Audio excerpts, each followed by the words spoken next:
First and foremost, I want to give a shout out to Tattoo Away, our sponsor, and just thank them for believing in this podcast, believing in me and my vision for where we're going with Tattoo Away, which is to get this tattoo removal process into the prisons to provide it for the men and women that are getting ready to come back into society.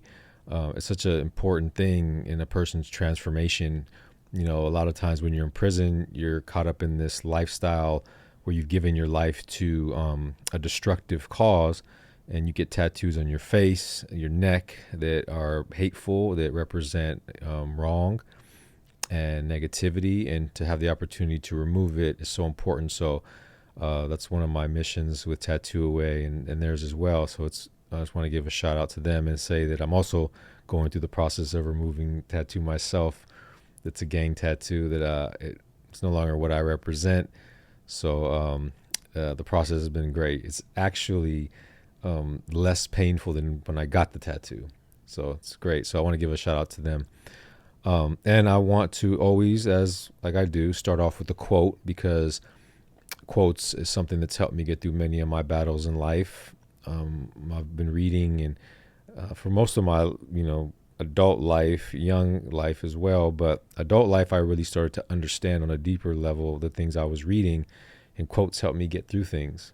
I would write them down in my notebook when I was in prison and reflect on them and refer back to them when I was struggling. So I always like to use quotes, and I still do to this day, and I make up quotes too, but this one is one that I made up.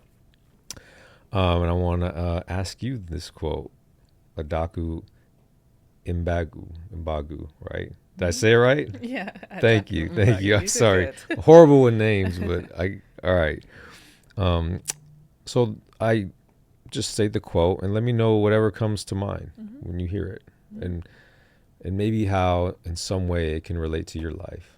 Okay. So it is, challenges are not roadblocks. They are opportunities to prove to yourself how strong, resilient, and capable you truly are. Adaku, what does that mean to you? What that means to me is that I found that the biggest growth spurts I've had in myself have come on the other side of pain. And I've learned to look at pain differently, because sometimes we don't know what we're capable of until we have no choice but to step into that version of us.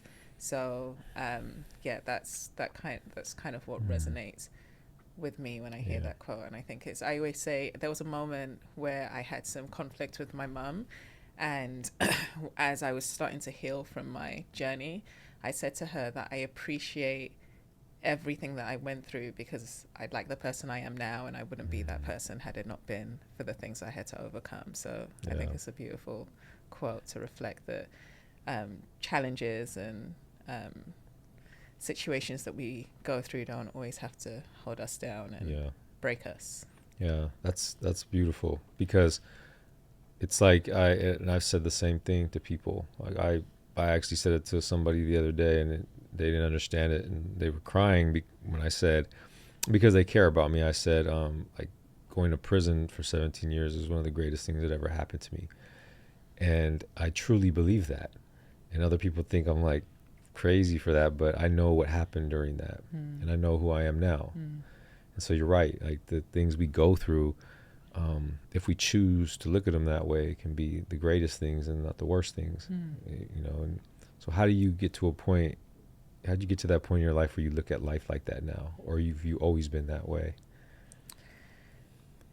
I don't know whether there was a defining moment or whether it was, I kind of looked back in hindsight and was like, I truly believe that saying that everything happens for a reason, because if this didn't happen, then this wouldn't have been possible. And if this didn't happen, then this wouldn't be possible. Like, I can't remember when in my life that happened, but my mom introduced me to meditation at the age of 8. So I've always had a spiritual foundation. And whenever we'd go to her with questions, she'd always say, turn within. So from a young age, I kind of learned to have a relationship with myself. And she would always say that everything that I see is an illusion, and I have the power to create whatever I want. So if that's the case, then what I'm going through doesn't necessarily need to be the end or be all. I can choose what I create from what I'm going through. So I think there's on some level there's been an undercurrent of that spiritual practice, that everything happens for a reason, and then with time and like where I am now, and I'm sure you must feel the same way, there's no way that my reality should be what it is considering where I've come from. Right. And if that's the case, then there's no way that I can't look back and everything and understand that it was all kind of part of the process for me to become who I needed to be to do what I'm doing. Yeah, So. exactly. And how was your relationship with your mom growing up, aside from her teaching you about meditation, which is amazing? I always say if I had kids, I'd teach them that. You know, it was them before they even go to school. Yeah, so it's interesting because we were close when I was little. And then I was born in Nigeria and I moved to the UK when I was 6 years old. And we went from living a very privileged, well-off background to being broke. And broke in the sense of there was no food for 3 to 5 days. Like we'd open the cupboards, there's literally not even condiments. There's nothing. There was no electricity for months. There was no gas for months, and London's cold. So I remember doing my homework around candlelight with our coats on inside, you know? And so when that started happening, being the eldest girl, second eldest of 7 children, I took it upon myself that I needed to help my mum. And it's not fair that my mum's going through all of this. And I think that's kind of where my journey started. And when I got into my teens and I went to university, I was working 40 hours a week to send money home, and I had friends whose parents were giving them money to be at uni. So that's when I started to be like, maybe mom's not managing her money properly. And when I would start challenging her, then we started butting heads because she was like, I'm the child, how dare I confront her? So our relationship started to kind of twist then, where I kind of built up resentment for writing off my childhood to help raise my siblings and help her, and I didn't feel like she was being as responsible. But in hindsight, I can see she was probably clinically depressed, and one of her coping mechanisms was spending. So I have a little bit more compassion now. She passed in 2017, but our relationship got really, really strained. How did you get to that point from like a privileged life into not having anything to eat? Like, how did that happen? So my dad was, his story, because I reconnected with him when I was 25. He wasn't in my life from the age of 8 to 25 when we left Nigeria. But from what I've heard, he was born into a polygamous family in the village. So my granddad had 3 wives, and he was the eldest son of the second wife. And they had no money, so there was no access to education. But my dad was pretty entrepreneurial from a young age. He knew he wanted something better. Long story short, he was able to leave home at 8, started working, and worked himself up to being the first millionaire of the village by the age of 25. I think he said he was worth 25 million USD at the age of 25. And he put people through school, and he built roads, and he did a lot to give back to his community. And then when I was 6, all of his businesses started to crumble. So he said that his biggest fear was that if he'd lost everything, we wouldn't have access to an education like he didn't. So because he knew my mom was born in the UK, and as a citizen, she would get access to free education for us and some government support. He told her, move there while I try to fix everything here. And then my mum went from being a kept woman with drivers and staff and family living in the house to being alone with no family, 3 children, pregnant with her 4th in a new country. And she was also a supply teacher, so she couldn't get a job, full-time job as a teacher. She could only work part-time. So when there was money, she was fine. When there wasn't money, she spent on credit cards, which eventually caught up with her. So my childhood memories were babies coming to the house and taking all the furniture. So even though we had shelter, we didn't really have a home because there was nothing to sit on, nothing to watch, no toys, nothing like that. So that's kind of how it kind of went downhill. And it kind of makes sense. in a way that like how she kind of went into this maybe depression, like you mentioned, and something because like you used to having a life that you become accustomed to, and then it's snatched from you in some way, or you lose it, and it's hard to bounce back from that mentally, right? To make that adjustment and to adapt to that. So maybe that's a reason. Absolutely. Yeah. What did that do to you, like now in retrospect, when you look back? What did that experience do to you? The one of like having to go through that, being without anything, and then seeing your relationship with your mother kind of going a distance. Like, what has that done to you now? Like how you see it now? The relationship dynamic or the circumstances? The circumstances, I would say. I think it kind of made me write off my childhood, so I don't play too well. I'm trying to learn how to play, but everything has had to be serious because I have to lead. So we lived in a underprivileged community, so there was a lot of gangs and drugs and underage pregnancies, and so my thing was I have to make sure that my siblings have an alternative role model that they can follow. So everything was, I've got to go to school, I have to be a good girl, I have to be an example, I have to help my mum raise them, because 4 years in, my mum ended up divorcing my dad, and then she remarried, and then her husband became schizophrenic 3 months after she married him. So her attention went to caring for him, which then meant I was full-fledged kind of mum. I was cooking, cleaning, looking after my siblings, doing homework with them, doing my own homework. So there was not really any room for play. And that kind of shows up now where maybe I'm a little bit too serious, and still a goody two shoes. So that's funny. Like as you saying this stuff, it's like I'm having realizations of my own life of being like I'm getting better as far as not being too serious, but I was always that guy that is like, tell me you're too serious. But same thing, like 13 years old, I was gone, and in the streets, and I had to grow up quick and become a man in prison. And so it's hard to, like you said, to have that playfulness. But I feel like one good thing is it's not too late, right? You could still be like that. Yeah. So I'm working on it for sure. I've improved. I was told today that I'm a lot softer. Oh yeah. Yeah. So I'm like, oh, I'll take it, because right. Yeah.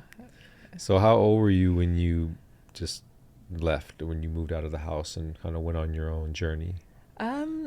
It was only because of university that I moved out. So I left at 18, but I knew I didn't want to go back. But all that meant was that I was responsible for 2 households then. So I was still paying bills for my mom and taking care of my own bills. But yeah, I left typically when everyone else leaves. If it wasn't for uni, I probably would have still been there, because I felt kind of responsible for being present and taking care of everyone. Yeah. So. What do you say to kids who are like unsure if they want to go to university or not? Like what are your thoughts on that, if they're like looking for some advice on the decision? So I didn't want to go to university, and I didn't think I needed to. I actually wanted to be a singer and a performer, and that didn't happen. But my mom said, she actually asked me, like, for the sake of your siblings, can you just go and get your degree and then do whatever you want after? And what going to university did for me was take me out of the bubble of the community I grew up in, and I wasn't surrounded by kind of poverty and strife anymore. I was able to meet people from different backgrounds, and so that social aspect was I'm not doing anything with my degree, so it wasn't the education I got from it, but it was more kind of broadening my horizons and breaking me out of the bubble. And I always felt that there was something that was more possible, but uni gave me access to actually seeing examples of what could be, because I did my internship. I did a sandwich course where I went to uni for 2 years, and then I did a placement year, and I did it in a financial company. So I got to see like traders making between 250,000 and a couple million a year, and like that I couldn't even fathom that. That wasn't even in my reality, and that's what kind of shifted. I was like, maybe I'm not going to follow the music thing. Maybe I need to figure out how to make this type of money so I can help my family. So the advice I would give, so I've got a nephew who's 16 now, and he's got a clothing line and he's making a lot of money. And I asked him if he's going to uni. He said, I don't need to. I'm making more money than the teachers there. Fair point. He's getting real life experience. And I don't think that anything beats that. Whatever he's going to get taught about in terms of business in university is not going to really touch what he's learning by kind of being on the ground and doing the work himself.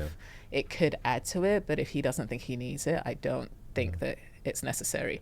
If you don't know what you want to do, I think uni is a really good place to like try things out. Again, it opens your broadens your perspective on stuff. It's just that uni debt I'm not quite sure of, but if you're clear on your path and you know where you're going or what you want to do, and you're already taking actions to get there, uni might not be important. I'm not using my degree today. Yeah, I agree on that. It just depends on your goals and what you want to do. And I think at the very least, if you don't know what you're going to do, to maybe explore it, because you can go there and learn how to learn, and you can learn how to connect with people and make friends, and you may discover a whole new path, right? But you have to get out there and do something, right? You're not going to discover it like on the couch at home watching TV. And I asked you the question because I have a lot of young people that listen to my podcast, and I work with so many young people, and these are always the questions that I feel like they have. And so much of what I do in my life and my purpose now is to help them and deliver messages to them. If it's not through me, it's through somebody else. So it's great to hear that from you as well, because it's so true. You don't have to go to the best college in the world to be great, to be successful. I think one common thing, and maybe you can share one common thing that I have found in successful people is they work hard, right? What do you think are some other commonalities you might find in successful people? Or successful people know how to build relationships. Because I feel like everything happens through, it's like who you know, right? So even when I was in the corporate world, I realized that my hard work was only getting me so far, but people who were taking the cigarette breaks or going out to drink, which I didn't do, seemed to be getting promotions even though they weren't performing, because they cultivated relationships with the right people. So I think the success of most businesses is through building relationships. Yeah, absolutely. Relationships are key, because if you don't know the right people, you won't even get an opportunity, right? Yeah. What, anything else that you feel, and success can be defined in many different ways. I don't just really define it as like what you have. It's like who you are. And if you truly like are, a person that of integrity and that's trying to do right, you can have a good amount of money but be more fulfilled because of the work you do than people who have a ton of money, right? I've seen both and I know both. So when I say success, it's kind of what I mentioned is it's really just about like finding your happiness and purpose. That's really what it is. And so with that in mind, any other qualities that you think one can develop or have that can help them get there? A learner's mind and a growth mindset. I think sometimes it's really easy, especially when you see some level of success or get traction in something, to feel like you know things. And I think that that's what limits people and keeps them stuck. And one of the human needs, I think there's like 6 or 7, the Tony Robbins list, is the need to grow. And we can't really grow if we're closed-minded. So being curious about where your limits are and being open to learning from others and constantly seeking mentors, or again, it comes down to relationships, but being open to constantly expand. I found that once I shift something internally or move through a limitation, the whole external world opens in so many different ways. So I think that's one key thing to moving towards fulfillment, because even in finding my purpose, I get clients that come to me and they're like, I want to figure out what my purpose is.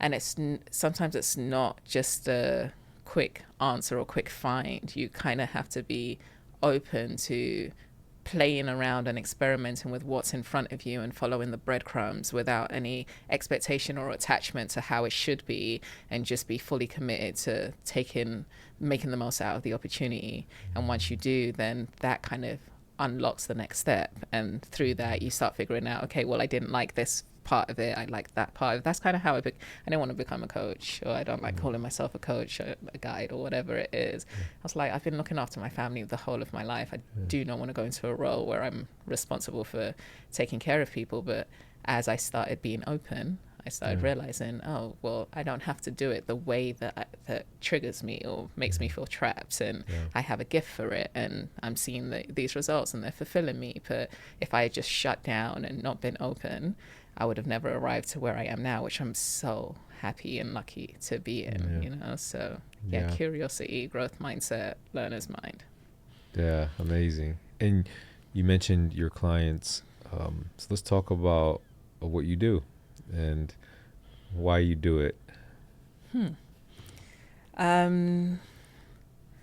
So the context of what I do is that even though I grew up with meditation, in my late teens, I had this conflict internally where I felt like when I was aligned to my higher self, or when I was present enough, I was powerful, I can manifest anything.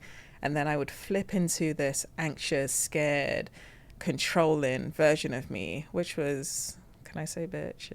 You say anything you want. I was a bitch. So, and it's because I was operating in this like heightened state of fear. So I wanted to control everything and everyone around me. And I would see the backlash of it, because I would just say things really direct and it would affect people. And I knew the intent was good, but the outcome was not good. And I'm like, why am I like this? And I said to my mom, like, why am I this way sometimes and then this way other times? And she would say, take it to meditation.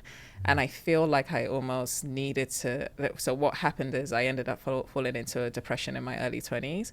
I kind of feel like I manifested it, because I was asking the question. It was like, well, you're not going to figure it out without this. And to me, I always describe it, I don't know what people's beliefs are, but it's almost like I was getting signs that I needed to let go of my rigid way of thinking and the ways of being. And I was holding on so tight because I was in survival, and depression was almost like God picking me up and throwing me against the wall, and me falling on the floor and being like, okay, all right, anything but this, because I classified myself as a strong person. So to me, I wasn't the candidate for depression. I thought only weak people that were victims dealt with it. So going through that and having 2 failed suicide attempts, I was introduced to a coach, and I started working with him. I worked with him every single day for 3 months, and sometimes the calls would be 2-3 hours. He was very generous with his time, and he didn't charge me. But what I started to realize is that the experiences I had as a child were showing up in these defense mechanisms and these behaviors. And as I started shifting them, things started to improve. So I lived in my car for about 2 weeks before I started my business, because there was a whole bunch of circumstances that culminated in the depression. And I was quickly shifting out of that. I started a business, I started making money, but there was a correlation between realizing a belief, seeing how it showed up in my life, going at work to shift it on a conscious level, and then seeing the repercussions in my business and my relationships and everything like that. So 4 years into my recruitment business, I was like, there's something missing. It doesn't feel like it's my purpose. I was only doing it to make money to take care of my family. So at 30, I had this early life crisis, went to India for a month to turn within, to figure out like, what is this? And I realized that I was just in a job because it made money. So it wasn't fulfilling me. My need or my why to take care of my family wasn't so high, because my sisters had graduated, they were working, everyone's kind of like living their own lives, so the pressure wasn't there. And I realized I didn't know who I was. So that journey led me to closing my business down, diving more into this personal growth, spiritual work. I did a program called Landmark. I found a community called A-Fest, and I hired Lisa Nichols as my coach, and kind of just started accelerating my growth, and finally found aligned to my purpose. And what my purpose is helping. I have a gift of being able to hear the patterns in what people say that are limiting them. And through my work, I've figured out that people have one root limiting belief that's unique to them, but the foundation of it is I'm not enough. Everyone has a level of thinking they're not enough. I've devised the methodology that helps people figure out their actual statement. And for me, it's I'm not valued. For other people, it's I'm not respected, I'm not acknowledged. And that root belief has one pattern that is just on autopilot so they're just, no matter whether they're interacting with their kids, work, friends, family, they're still seeing life through that lens, and it manifests in four ways.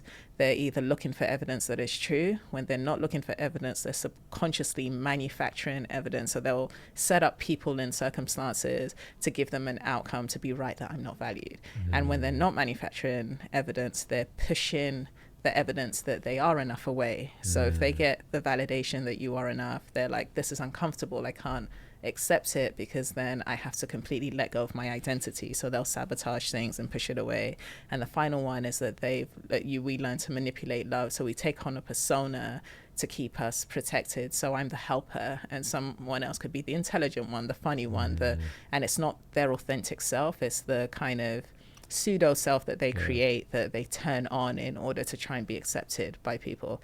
So I help people figure out what the root belief is, and I teach them how to become their own coach by unnumbing them to that pattern, and then teaching them how to break that pattern so that they can achieve whatever success they want. But I specifically focus on firstborn daughters because there's a specific trait which I'm very familiar with, the being the helper, the giver, self-sacrifice, a whole bunch of things that come with that. I teach them how to align to their higher self on a more consistent basis. So it's like meditation in action, to kind of be aware of how those patterns are showing up, how to interrupt them, and how to take aligned action so that they can get the lives that they want quickly. Yeah, that's incredible. I mean, there's so much there, like so much you said there that's just true. That even just me not really knowing much about it, the details, like I was thinking about when you said it, like how I know I have, a lot of people know that person where they're like in one abusive relationship and then they get into another and then another in some form. It may even be physical at first, and it's mental, and you're like, it's like almost, and then they come to you like, he's so bad, she's so bad, it's all this, but it's like, in a way, they're like manifesting that, they're bringing that to them, and then it makes, and even sometimes I have this thought, like, that do they like that? These are the things that are going through, because like, why not change it? Why can't you change yourself so that you don't attract those people? So is that kind of like what you're talking about in terms of that? It is. So the reason they can't change it is because they're not aware of what they're doing to get themselves into that situation. So the way that our mind is made up, I'm sure where like 95% of everything we do is subconscious, and that's where the pattern exists. So only 5% of you is conscious. So that 5% is the version of them coming to you consciously saying, help me, I don't want to be in this. But yet it's familiar to them, so their brain knows how to be with those circumstances. So they won't be able to pick out certain traits or attributes that will have them be kind of vulnerable to being put into those circumstances. So it's this perpetual cycle of they want to leave, but they feel familiar in that environment. And also, if there was abuse in their past, what they're trying to do is hopefully change that person to somehow make up for the love that they didn't get. Well, if this is the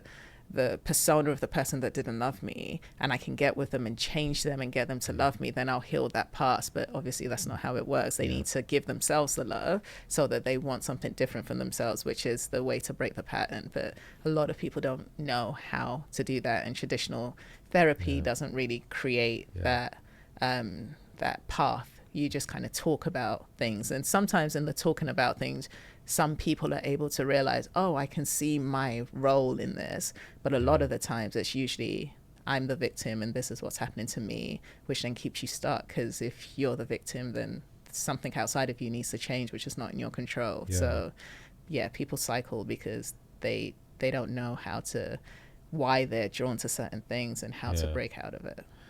Why do you think, this is something I've always wondered about myself, and I know others might experience, like how come like at one point in my life I seem to like always attract like bad people in my life, right? But then now that I feel like I've transformed my life, like now I'm like, I feel like that's one of my gifts, and I've identified it that the ability to have incredible people come to in my life in some way. And because nothing I have now, anything my success and accomplishment is not solely anything I do. It's always great people that come along my journey that in some way have helped me to get here. Whether even if it's just a man that I was at church when I first got out and had just finished my first book and I was selling books. I really didn't have any money. I'm like selling books trying to get money. And this guy just comes up, he buys the book and he's like, I want to invite you to this men's group I do every Wednesday at 6:30 a.m. And, you know, I'm pretty sure he like after speaking to him, he's invited other people, but like nobody really shows up at 6:30 in the morning to go to speak at a men's group. But I did. And because of that, so many other things came from that. But had it not been for that one man, like I wouldn't have these opportunities. And that was just one example. There's so many others. It's like, why do you think like now that has become like a gift for me? Whereas before, like, I feel like it was the complete opposite. You changed. Mm-hmm. So when you were 13 and you had to leave home and fend for yourself, who were the role models? The gang members, the criminals, the drug dealers, all that stuff. Right. And yeah. As a 13-year-old who had to leave home, what were the emotions that you had? Were they positive emotions? No, all negative, fear, you know, insecurity, doubt, everything like that. Okay. So if you're in negativity, fear, doubt, probably anger, and then you have role models of power because you're feeling powerless with all of those emotions, and the people that look powerful to you are probably not showing signs of weakness. They are in a certain lifestyle. Mm-hmm. Then you're gonna think, well, in order for me to like break out of this helplessness that I'm feeling, this is where I need to be. So your negative emotions will have you filter out. So the way that our brain works is that there's a part of our brain called the reticular activating system that listens to what matters to us and then filters out.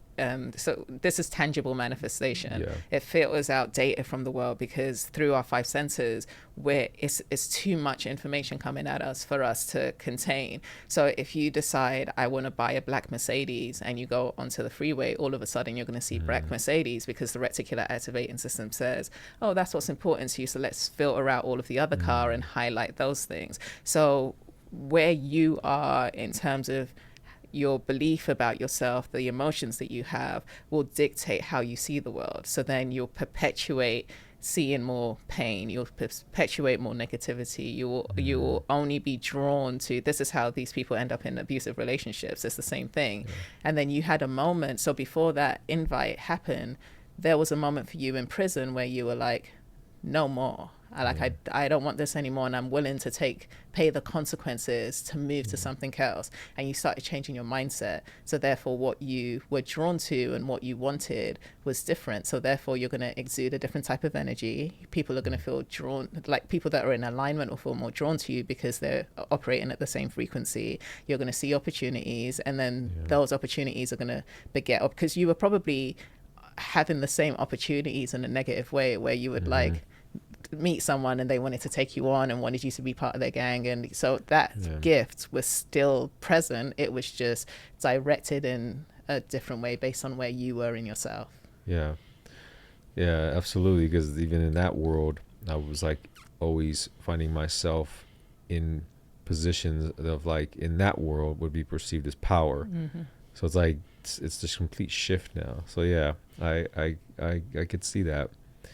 And it's and I think like that's why my life perspective is so different now. It's just like the gratitude, because I know that who I was, and it's just like this shedding of that is like this just renewing in just in myself, and it's like everything just is better. The water tastes better, the sun feels better, everything. And it's like I'm like walking through life like high or something, and it's like, but that could be hard, and maybe you can relate to this, because it's hard to connect with people, especially like a significant other, when you are like so positive and outlook on life is different, and then you have somebody who is normal. And I'm not gonna say these people are negative. They're just normal because so like the thing of like being in traffic creates anger and frustration in them. I look at it as like I'm just grateful that I'm here. And so like you don't see eye to eye. So how do you connect with people like that? How do you get them to see from your lens? Is it even possible? My whole philosophy is that the only thing that I can control is myself. So I don't try and get people to. I can lead by example, and if people are inspired and they ask questions, then I can share. So I think that what helps me have compassion for people that aren't where I am is reconnecting to where I was before I knew what I knew to get me to where I am, right? Yeah. So it's like sometimes we can, I call it like, I live in Tulum. It's a very spiritual community. And sometimes there's a lot of spiritual ego where it's like, this is the right way and I'm evolved and this is, and I'm like, that's not really spiritual because that's not in alignment to love, right? So Yeah. if we were coming from a place of love, and this is what because I had to go through a journey of learning how to not see myself as different or see myself as right and they're wrong. It's everyone's on their journey and their journey is perfect. And if someone had come to me, imagine when you were 14, someone telling you there's a different way, you're not open to receiving it, right? Yeah. You had to go through something and get to that point. So in the same breath, wherever people are is perfectly aligned to their journey and where they need to be. And you can offer and ask permission to offer something else, but if they're not ready, they're ultimately not going to be receptive to it. And you can have compassion by connecting to how did I used to be before I was here, and now I can see why they're where they are, and I can empathize with it. Yeah, it's like that when I go speak to the youth, troubled youth, foster youth, whatever, and I walk in there and I'm like, you could see not all of them are ready, and all of them have their path and journey, and it actually, a lot of people who can help young people like that who may be in jail and stuff, and these are kids, they kind of get like they're like turned off by that in a way because they feel like they're like, oh, they don't listen to me, or they can't relate to me, or they don't. It's not always that. They like, I go speak to them and they don't all relate to me. They don't all feel what I'm saying or listen to it. But like my whole objective is not to like, it's not about like me accomplishing anything there. It's about just me fulfilling a purpose, and whoever's meant to hear it will hear it. And maybe they hear it, and from my perception, I don't see that, but maybe deep down inside later that comes out, or they remember something. And so when I approach that, as intimidating as it is, knowing that a lot of times they don't even want to look you to be there, they don't want to hear this crap, like all stuff, but I'm coming from a place of love and care. I know that through all the layers, if one can just feel that and get something from it, that's huge. Because like you said, putting myself there, when I was their age in jail, like people would try to come talk to us, I wouldn't even be listening. But at one point I got to a point in my life where I started to listen. And then that's where my way of thinking started to be questioned, and that was the process. So you're right, like knowing that empathy and putting yourself in their shoes, but also not letting the ego be like, well, I'm not gonna do it because nobody likes me. No, it's not that. So it's powerful, like, and I'm glad that kind of hearing it from you, like, it kind of reconfirms with me like what I'm doing is meaningful regardless. Absolutely, you're planting seeds. I think that, Right. like you said, that even if it's one child that gets it, but I think that one of the things that was difficult for me and I had to learn is that when I was doing it in a coaching capacity, I was like, oh, I'm at work, so I'm going to have empathy because they're coming to me and they're at this stage. But then applying it to my family and applying it to, because I'm big sis, so I'm trying to like fix it. And I'm like, no, they're on their own journey. And it's like, I had to learn, because that bitch version of me was a control freak. I'm like, I've got to change the world. And it's like, you're not coming from the right place with this. And I've learned to ask for permission and say, hey, like, are you open to an insight? And once they say yes, they might not know what's coming and they might not like it, but they've given me permission, so they can't be angry with me, you know? So it's like, that was my little hat to be able to just share, and then train myself to not have attachment that they do anything with what I've shared. But yeah, I think it's definitely important to be in a position where you are generous with what your experiences and what you've learned, and whoever it resonates with, and it's a blessing. How do you know when a person gives you permission? Is it like how does that look and feel, or is it even words, or is it just a feeling? It's words. Like, I ask the question, and as long as they've answered, even if they get triggered after I say what I say, I'm like, I asked you if I could share. You don't have to take it on, you know? So it's that, but just they have a say in the exchange. Before, I used to just offer it. I'd see something and I'd say it, and people would feel like, someone told me, it's like, I feel naked around you and it doesn't feel comfortable. And I was like, oh, that's not good, because I see patterns and I just give the feedback. But as soon as I started saying, do you mind if I share an opinion? Hardly anyone says no. My friends that know me, that know that they might not want to hear what I'm saying, they will say, not right now. I'll come back to you. But most people say yes. And then when they do, they know that they've agreed to something. They feel part of it. They don't feel like I'm forcing something onto them. So just asking that question has really kind of helped the reactions that I get when I share things that I see. Yeah, that's so true. It's like, it's how you say things, and what you say is so important when you're trying to connect with somebody or get them to be vulnerable. It's like people say, like, oh, it's not really the message, is the messenger. Is so much of the impact comes from that. So you're right. It's like it's almost like it's like art almost, the way that you can connect with people.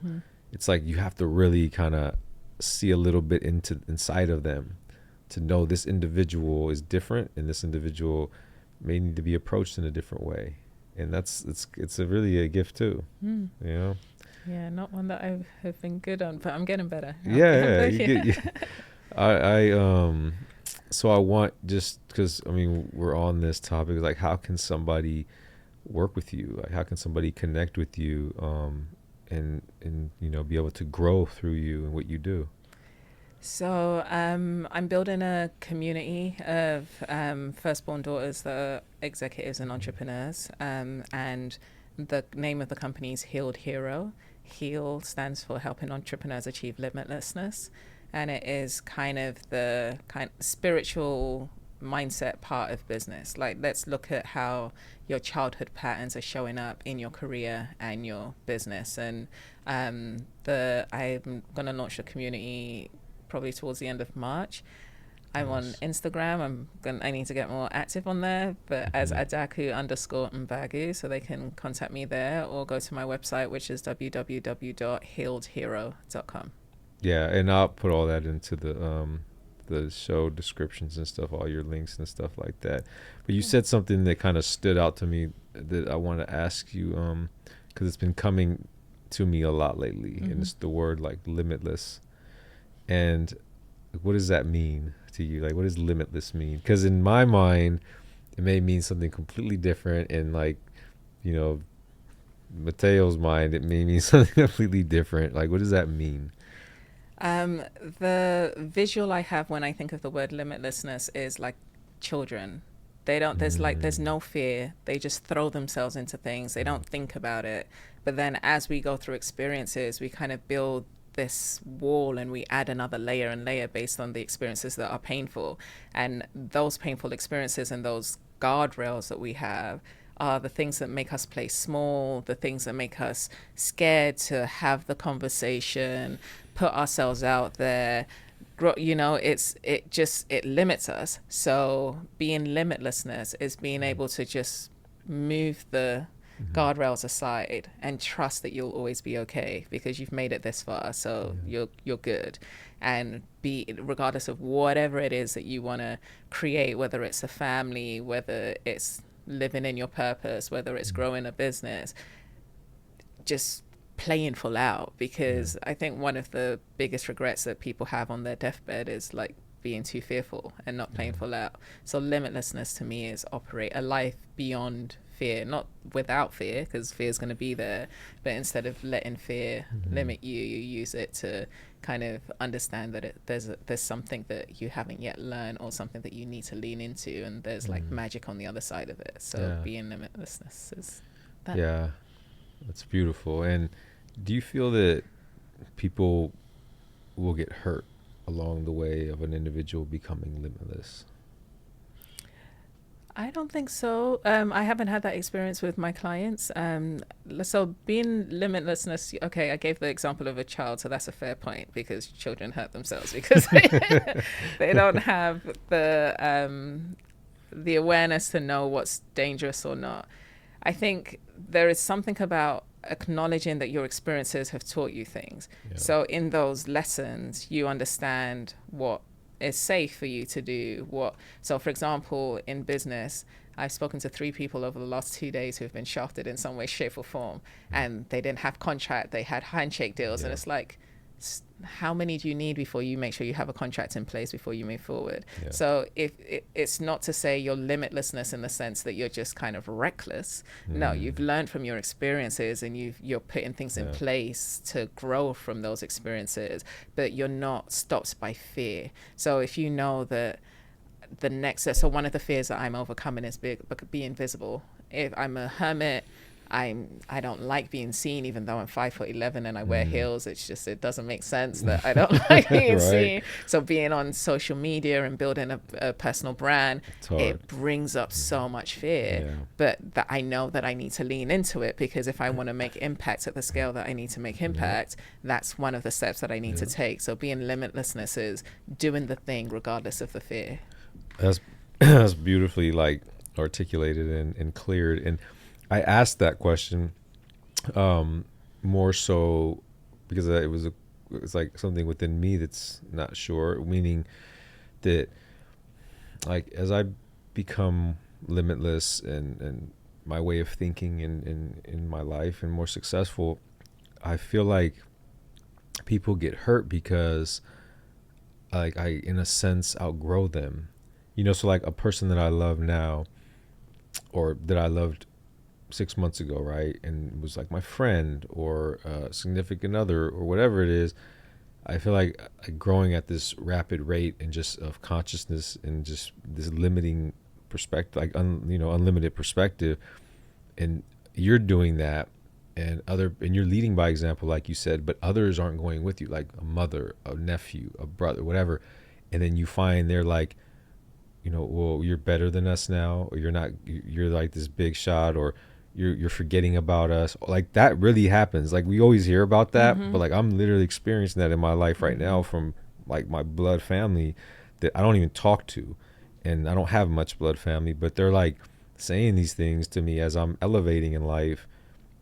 And so that's what I mean by like, is it expected for people that you're going to hurt people, meaning like those people that kind of want to keep you down? And if so, like how do you like settle with that? Like how do you move forward with that when it's affecting you so much during the growth? It's like a pain within you because you think about them and you're like, man, am I? Are they right? But then you're so happy and you're growing. It's like, how do you like balance that? For me, love is unconditional, right? If they'd loved you, so a lot of the times it's got nothing to do with you. They're projecting their insecurity or inadequacies on you because they haven't been brave enough to take the steps that you have taken to create the life that you've created. So what has helped me, because it's happened to me too, is again having empathy and working through, because I know you said that it's bringing up things for you. I had to look at myself, because I'm like, why aren't you supporting me? Why aren't you encouraging me? Why aren't you? If you were my family, you should. And then I had to come to the realization that, oh, maybe you don't have the ability to, because you're so much in pain from what you're not creating for yourself or your reality of your existence, that seeing me is just a kind of a mirror reflection and revalidation of where you're not. Yeah. And for that, I can have empathy with you and still show up and be like, I know you feel that, but I'm here. What do you need?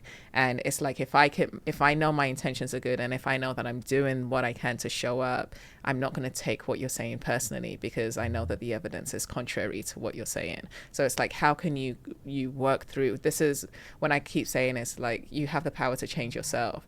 If there's what they're saying is bringing up discomfort in you, then that means that there's a button there that is being pressed, and you have control of removing that button. So that's an opportunity to look within and say, what is it about what they're saying that is affecting me, and how can I find resolve in that so that I'm not affected by it, and I'm still going to show up because I love them. And then if it's like a energy feeds off energy. So you know how like bullies bully weak people because they know that they're seeing that the bullying is affecting them, so then they want more of that power, so they keep bullying. But as soon as that person that's being bullied stands up to the bully, the bullying stops, because they're like, it's not working. So if they are giving you feedback that you're better than them and you're reacting to it because you're triggered, then you're feeding into that dynamic, and they're regaining power from projecting their stuff onto you, which stops them from looking at themselves. So if they project their stuff onto you and you respond to it with love, they can't do anything.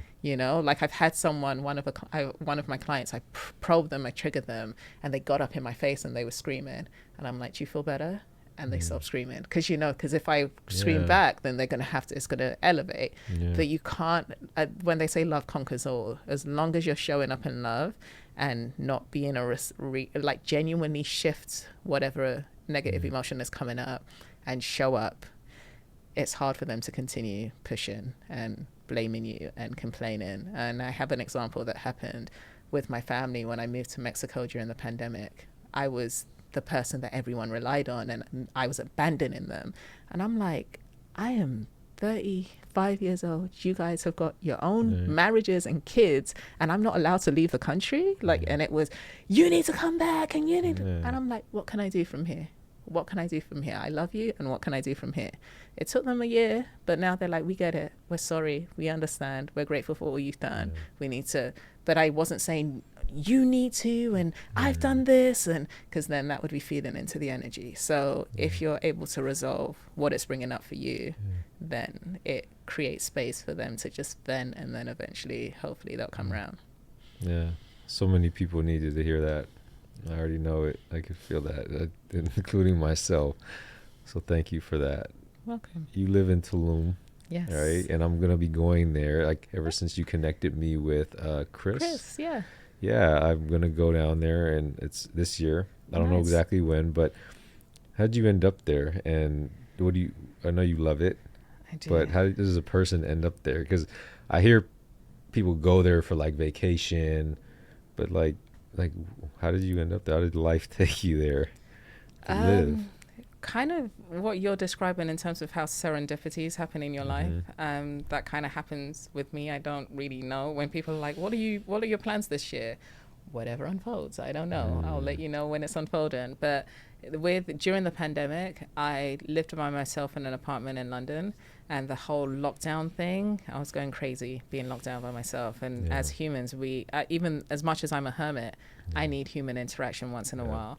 So everyone was really following the restrictions, and this might be controversial right now, me saying this, because everyone was really polarized in terms of their views of COVID. But after 3 months, I was like, the studies are showing or the evidence is showing that it's affecting old people and immunocompromised people, and I'm neither of those. So why am I caged up? And I had a friend in Tulum who was like, you keep complaining, there's nothing going on here, there's no COVID, so just come here. And I was like, okay, I'll come for a month. And I went. And if you're into personal development and spirituality, the local Tulum experience is like a Disneyland for adults in that regard. There's a saying that if you throw a rock, you'll hit a coach, a healer, or a DJ. So that's the makeup of the community. Sounds like a place I need to go visit. You might not want to leave. I know, maybe. Yeah. Right? That's amazing. Yeah. So 3 days in, I was like, I'm not going home. I'm scared that if I go back to London, the borders will lock down. And it took me 17 months before I went back to London to visit. So I just stayed. Amazing. And then we ran into each other at a place that neither of us probably really would normal like to go to for fun, Uh-huh. right? Like a networking event. Uh-huh. But that's so crazy how life is. Like you know, there's like these, because I was always taught like don't go to these events. There's this type of people there, this and that. But like I just like, okay, well I need to find out for myself. And then that's how you and I met. And you know, you kind of like just find people. You draw people to you that are like, just feel like something. Oh, you know, there's like a like-mindedness there. There's something there, and so I'm really grateful to know you. I truly am, and I feel like there's so much work for us to do, and like if I can help you in any way, I Thank you. will. And I, you know, gonna visit you when I come down there. And so just want to, before we go, any last things you want to say or anything you want to put out there? This is your time. Just in response to you first, I was blown away when I heard your story. So I'm super grateful that we sat on the same table at that event, and it's led to this and who knows what more. So I value you and the work that you're doing and the journey that you've been on, and I just adore the light that you are in the world. In terms of last words, I think I always get emotional when I say this. I don't know why, because I say it a lot. But the thing that breaks my heart is like seeing people in pain and them thinking that like they can't do anything about it. So if anyone is listening and is in pain and feels like they just want to give up, there's a picture that has been going around for, I don't know, decades, where like someone is gold mining or diamond mining, and they get so close and then they give up, and then the next person just hits it and then gets the gold. Usually when you're at your deepest, darkest place and in a place of despair, there's just some nugget that you need to get that's going to completely turn your life around. So my invite to people is to stay curious and to believe that there's another way, and to believe that there are brighter days. And as long as you have that belief and you take actions in alignment with that, anything is possible. And you're a testament of that. My life's a testament of that. And everyone you're bringing on to the podcast is a testament. So I just want people to really realize how powerful they are. Thank you. Thank you.